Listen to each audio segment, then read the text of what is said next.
नमस्कार प्यारे विद्यार्थियों, प्रभात क्लासेज में आप सभी का स्वागत है। तो हमने पिछली कक्षा में पढ़ा था शिशु लालनम, जो तृतीय जो पाठ है उसका जो अनुवाद था वो पार्ट 1।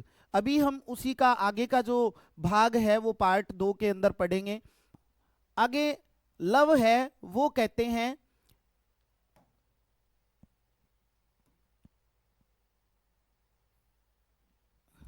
लव है जब राम ने पूछा कि आपके गुरु का नाम क्या है, तो लव ने जवाब देते हुए कहा कि ननु भगवान वाल्मीकि ही।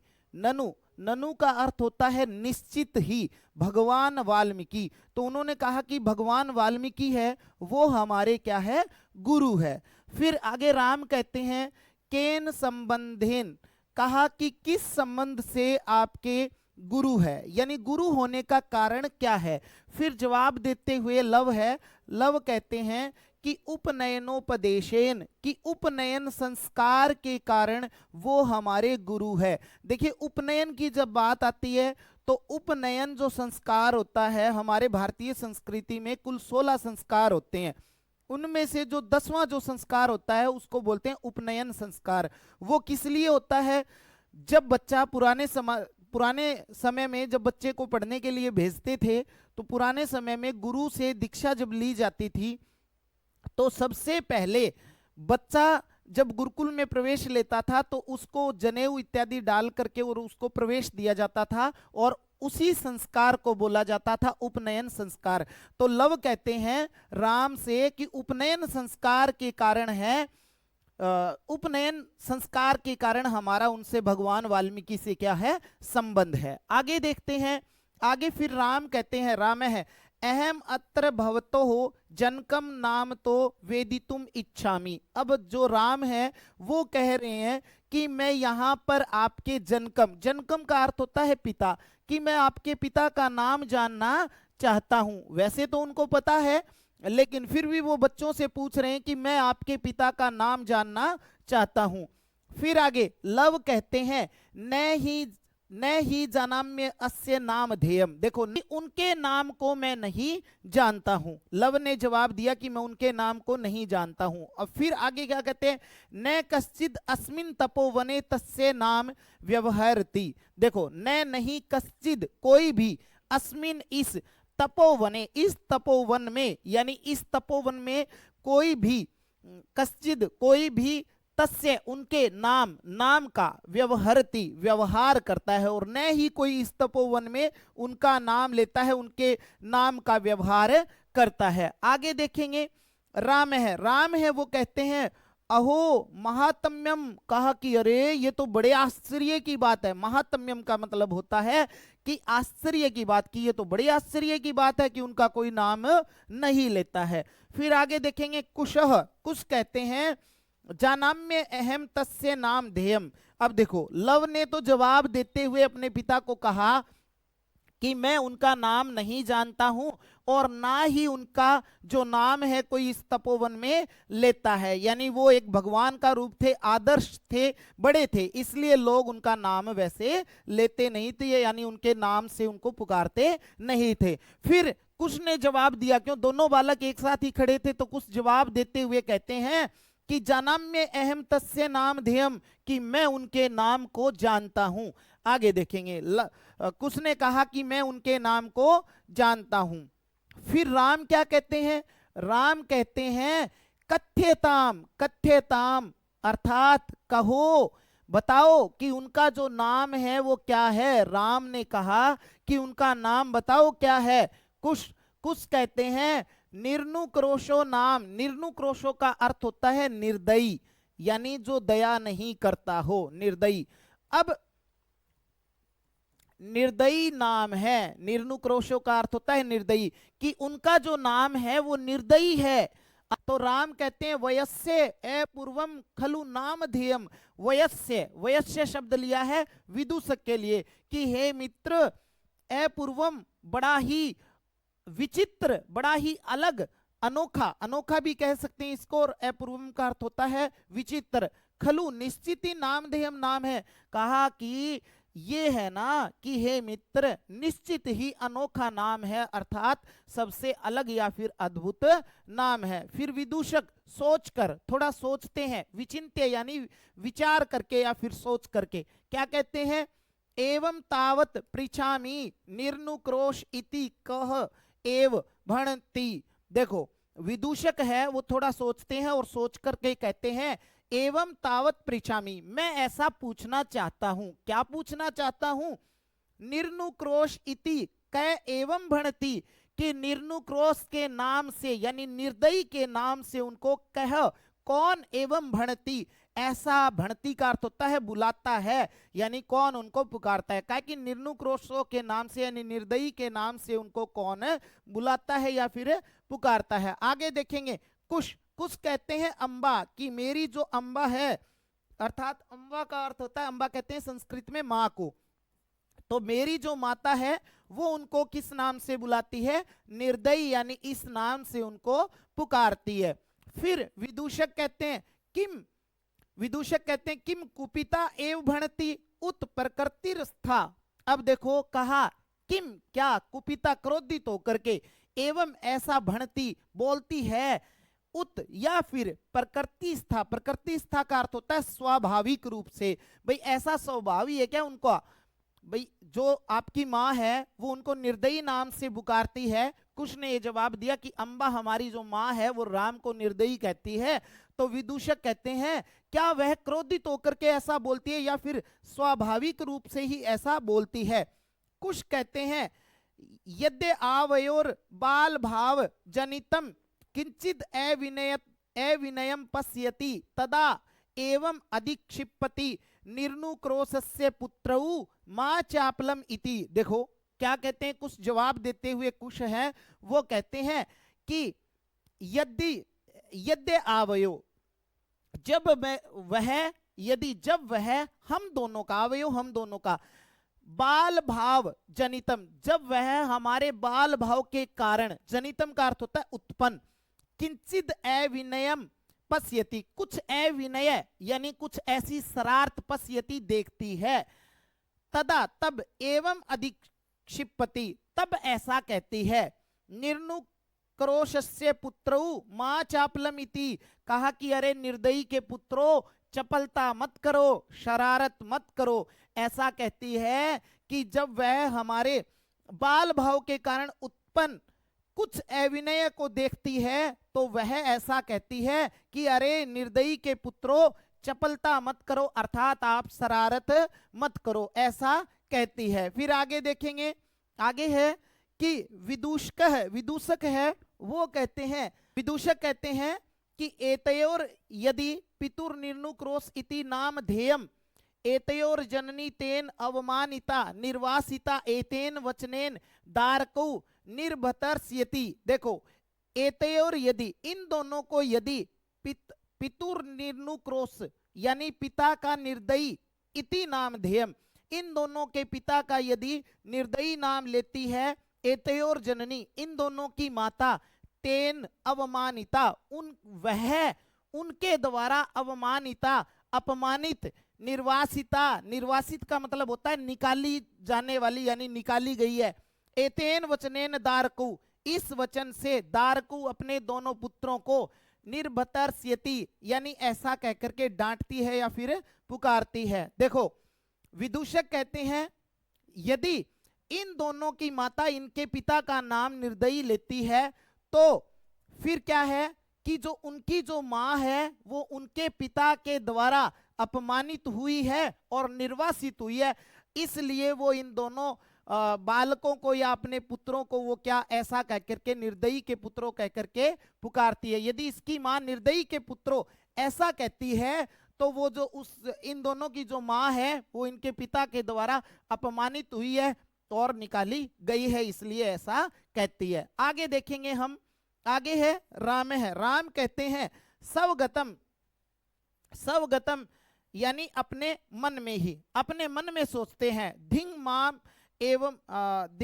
एवं भूतम, कहा कि धिंग इसका अर्थ होता है कि धिक्कार है मुझ पर यदि मेरे द्वारा उनको ऐसा बोला जाता है या फिर वह मेरे द्वारा परेशान हुई है। सा तपस्विनी मत कृतेन अपराधेन स्वापत्यम एवं मन्यु गर्भैर अक्षरैर निर्भर्तस्यति। आगे देखेंगे, कहा है कि सा तपस्विनी, उस वह तपस्विनी, मत कृतेन अपराधेन, मेरे द्वारा किए गए अपराध से, सब अपात्यम एवं, अपात्य का अर्थ होता है यहाँ पर संतान, मन्यु गर्भई, मन्यु गर्भई का मतलब होता है क्रोध के कारण उत्पन्न, अक्षरई, अक्षरों से, निर्भतर्स्यति यानी उनको डांटती है या फिर धमकाती है। देखो कहा कि धिक्कार है मुझ पर, वह तपस्विनी मेरे द्वारा किए गए अपराध के कारण अपनी संतान को क्रोधित होकर के ऐसे वचनों से डांटती है या फिर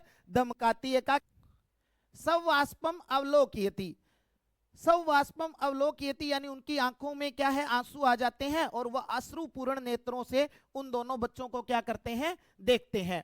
राम है, राम अति दीर्घ प्रवासो अयम दारुणश्च, ये जो प्रवास है ये बहुत ही दारुण यानी कठिन और दीर्घ यानी लंबा है। फिर आगे देखेंगे, विदूषकम अवलोक्य जनांतिकम, विदूषक को देख करके, जनांतिकम का अर्थ होता है यहाँ पर एकांत में, विदूषक को देख करके उन्होंने एकांत में यानी वो एकांत में उनसे बातचीत कुछ करते हैं। देखो क्या कहते हैं, विदूषक को देखा उन्होंने, एकांत में उसको बुलाया और क्या कहते हैं, कहते हैं कुतूहलेन आविष्टो मात्रम अन्योर नाम तो वेदितुम इच्छामि। देखो कहे कि कतूहलेन, कहा कि कौतूहल के कारण आविष्टो उत्पन्न, मात्रम अन्योर नाम तो वेदितुम इच्छामि, कहा कि मेरे अंदर कौतूहल है यानी जानने की इच्छा है और मैं इनकी माता का क्या जानना चाहता हूं, नाम जानना चाहता हूं। ऐसा है, राम कहते हैं कि मेरे अंदर क्या है, कौतूहल उत्पन्न हुआ है और मैं इन दोनों की माता का क्या नाम जानना चाहता हूं। फिर कहते हैं नए युक्तम च स्त्रीगत मनुयो उक्तम, फिर कहते हैं कि नए युक्तम च स्त्रीगत मनुयो उक्तम, कहा है कि स्त्री के विषय में जानना उचित नहीं है। विशेष रूप से तपोवन ने कहा, पहले तो कहते हैं कि कौतूहल के कारण मैं इन दोनों की माता का नाम जानना चाहता हूं और फिर कहते हैं कि जो स्त्री के विषय में जानना क्या नहीं है, उचित नहीं है। और फिर राम खुद ही कह रहे हैं कि विशेष करके तपोवन में स्त्री के बारे में जानना उचित नहीं है। तत् को अत्तर अभ्युपाय, फिर कहते हैं कि तो फिर यहां पर क्या उपाय है, भाई कर भी क्या सकते हैं, इनकी माता का नाम जानना है तो बताओ आप क्या उपाय है यहां पर, ऐसा विदूषक से एकांत में पूछते हैं। विदूषक है जनांतिकम, फिर एकांत में बातचीत करते हैं राम से और क्या कहते हैं, कहते हैं अहम पुनः पृछामि, मैं फिर से पूछता हूं, प्रकाशम प्रकट रूप से, प्रकट रूप का अर्थ है यहां पर एकदम से एक्टिव होकर के, कहते हैं किम नाम ध्येय युवयोर जननी, कहा कि आप दोनों की माता का, किम नाम ध्येय क्या नाम है, युवयोर जननी आप दोनों की माता का नाम है वो क्या है। फिर आगे देखेंगे लवह, लव कहते हैं तस्या द्वे नामनी, उनके कितने नाम हैं, दो नाम है, उनके दो नाम हैं। फिर विदूषक कहते हैं कथम इव, ऐसा क्यों, कहा कि दो नाम उनके कैसे हैं।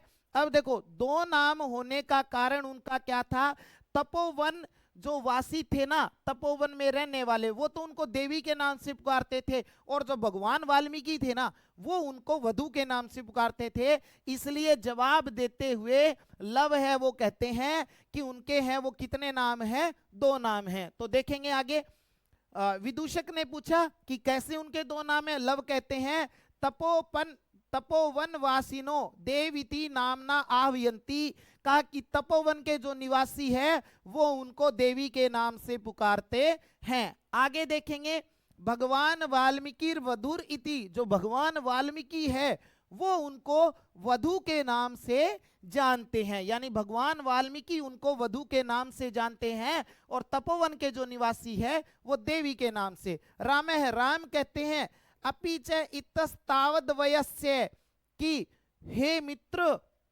अपि च इतस्तावद वयस्य मुहुर्मात्रम, कहा कि इतस्तावत कहा कि इधर आओ, वयस्य हे मित्र कहा कि और भी इधर आओ मित्र, मुहुर्मात्रम क्षण भर के लिए। अब वो जो राम है वो विदूषक को कह रहे हैं कि हे मित्र क्षण भर के लिए आप इधर आओ।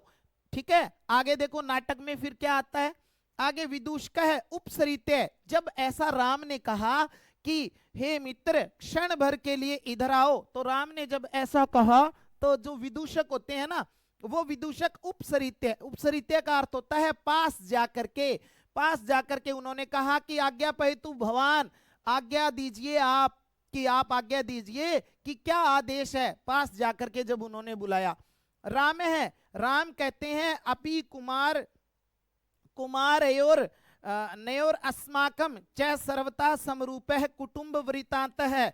इस लाइन का मतलब ये अपि की भी, कुमारयोर अनयोर अस्माकम का है कि इन दोनों कुमारों का, और अस्माकम हमारा, च और सर्वता सभी ओर से, समरूपः समान कुटुंब वृतांत है, कुटुंब का वृतांत, अर्थात कि इन दोनों कुमारों का और हमारे जो कुटुंब यानी परिवार का जो वृतांत है वो सभी ओर से एक जैसा लग रहा है। यानी एक जैसा तो लगना ही था क्योंकि वो उन्हीं के ही क्या थे, पिता थे।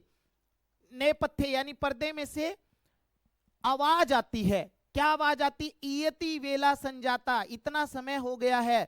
रामायण गान से नियोग, नियोग का अर्थ होता है पालन, रामायण गान का पालन किमर्थम न विद्यते, क्यों नहीं किया जा रहा है।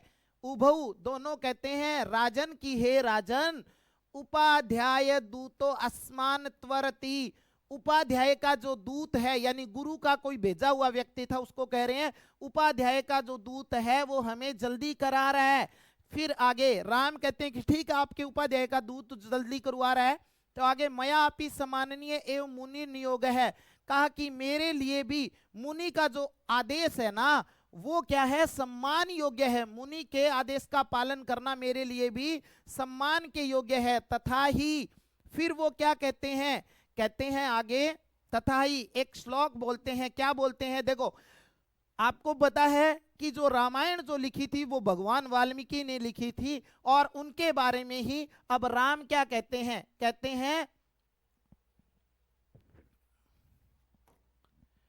कहते हैं भवन्तु गायन्तु कविर अपि पुराणो वृत्त निधिर गिराम संदर्भो अयम प्रथम अवतीर्णो वसुमतीम कथा च एयम श्लाघ्य सरसीरूह नाभस्य नियतम पुनाति श्रोतारम रमयति च सो अयम परिकर है। देखा है कि भवंतो गायंतु की आप दोनों तो इस कथा को गाने वाले हैं, और जो भगवान वाल्मीकि है वो इस कथा के क्या है, कवि है। अर्थात वाल्मीकि की बात हो रही है कि वो इस कथा के क्या है, कवि है। आगे देखेंगे फिर उन गिराम संदर्भो एवं प्रथम अवतीर्णो वसुमतीम, फिर आगे उन्होंने इस दूसरी पंक्ति के माध्यम से बताया कि धरती पर प्रथम बार अवतरित होने वाला सफुट वाणी का यह काव्य है। फिर आगे कहते हैं कथा च अयम, ये जो कथा है श्लाघ्या सरसी रूह नाभस्य, इसका अर्थ होता है सरसी रूह नाभस्य का मतलब होता है कमल नाभि, जो विष्णु भगवान है ना उनके लिए इस शब्द का प्रयोग किया गया। पुनाति श्रोतारम रमयति च सो अयम परिकर है, कहा कि कहते हैं इसकी कथा कमल नाभि विष्णु से संबंध है, वाल्मीकि की जो कथा है इस प्रकार। फिर कहते हैं कि इस प्रकार निश्चय ही यह संयोग श्रोतारों के लिए यानी सुनने वालों के लिए बड़ा ही क्या है, पवित्र और आनंदित करने वाला है। यानी उन्होंने रामायण के बारे में कहा है कि ये जो है वो सबसे श्रेष्ठ कथा है। फिर आगे देखेंगे कहते हैं कि वयस्य की हे मित्र अपूर्वो अयम मानवा नाम सरस्वती अवतार है, कि ये बड़ा ही अद्भुत है मनुष्यों के लिए और सरस्वती का अवतार है। तद अहम सु हरिजन साधारणम श्रोतुम इच्छामि, इसलिए मैं भी इसको है ना साधारण लोगों की तरह सुनना चाहता हूं। यानी जो वाल्मीकि ने जो लिखा है ना ये काव्य, उसको मैं भी साधारण लोगों की तरह सुनना चाहता हूं। सनिधीयताम सभासद, सभी सभासद यानी सभी जो मौजूद है वो सुनो। प्रेस्यताम अस्मद अंतिकम सौमित्री। सौमित्री शब्द आया लक्ष्मण के लिए, कहा कि लक्ष्मण को आप मेरे पास भेजो, ऐसा राम ने कहा। अहम अपि एतयो चिरासन परिखेदम विहरणम कृत्वा अपनामी। फिर आगे कहा है कि विहरणम कृत्वा अपनयामी इति निष्क्रांता सर्वे। देखेंगे लास्ट जो पंक्ति है उसके माध्यम से राम है वो कहते हैं कि मैं भी लंबे समय से है ना बैठा हुआ है ना, थकान को महसूस कर रहा हूं, और मैं भी इस थकान को क्या है घूम करके, विहरणम घूम करके क्या करना चाहता हूं, दूर करना चाहता हूं। इति निष्क्रांता सर्वे, ऐसा कहकर के सभी निकल जाते हैं, ऐसा कहकर के सभी क्या होता है निकल जाते हैं। आपने तीसरे पाठ को शिशु लालनम को पूरा पढ़ा और आगे की कक्षा में हम इसके सभी प्रश्नोत्तरों को करेंगे।